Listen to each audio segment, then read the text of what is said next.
You ever just stare at your laser, a little nervous to press start? Yeah, we've all been there. Well, we're going to change that. Today, we're swapping all that nervous guesswork for confident, profitable production. We are going from that very first burn to your very first profit, and I'm going to show you exactly how it's done. This right here, this is our new mantra. It's the one single mindset shift that separates a hobbyist who just hopes for a good result from a professional who guarantees one every single time. Seriously, from this moment on, we don't guess.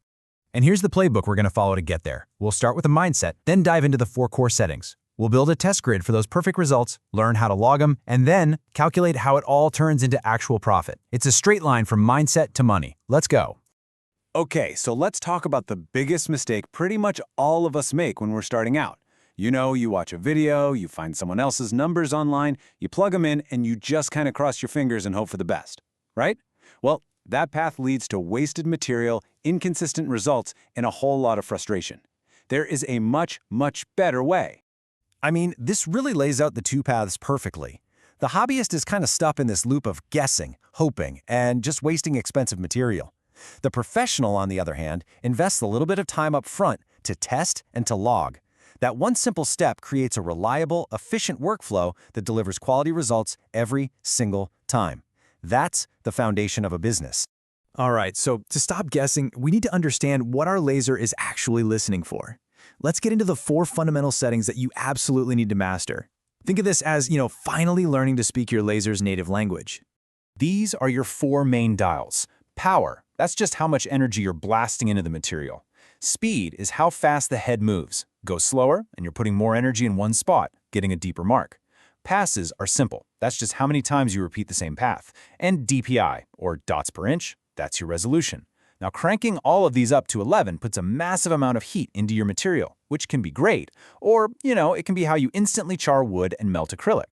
So instead of just blindly twisting those dials and hoping for the best, we're going to build a really simple but incredibly powerful tool to find the absolute perfect combination for any material every time. Let's talk about the test grid. And the process itself is so simple. You just create a grid of small squares. You assign different speeds to the columns, different power levels to the rows. When you run this on a scrap piece of material, what you create is a visual library. You can just point to the exact finish you want, from a light, delicate etch to a deep, dark burn. This works on wood, leather, acrylic, you name it. Okay, finding that perfect little square is a total game changer. But let's be honest, it's completely useless if you can't remember the settings a week from now. So the second half of the professional process is logging your results. I want you to think of this log as your own personal cookbook of laser recipes. Seriously, for every material you test, you just jot down these key details. It doesn't have to be fancy. A simple notebook or a spreadsheet works just fine. Now, when a customer asks for something you've made before, you just open your cookbook, copy the recipe, and you get to skip the guesswork entirely. And this is where it all comes together.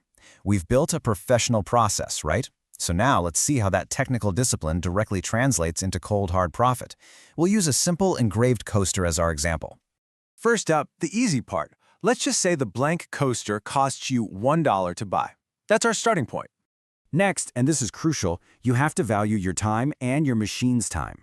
So if your target shop rate is, say, $40 an hour, and this engraving takes just 3 minutes to run, well, that's 1/20th of an hour. So 1/20th of $40 is $2. So we just add it up. $1 for the material plus $2 for your time gives us a total direct cost of $3 to produce one finished coaster. See? Simple. Now for the fun part.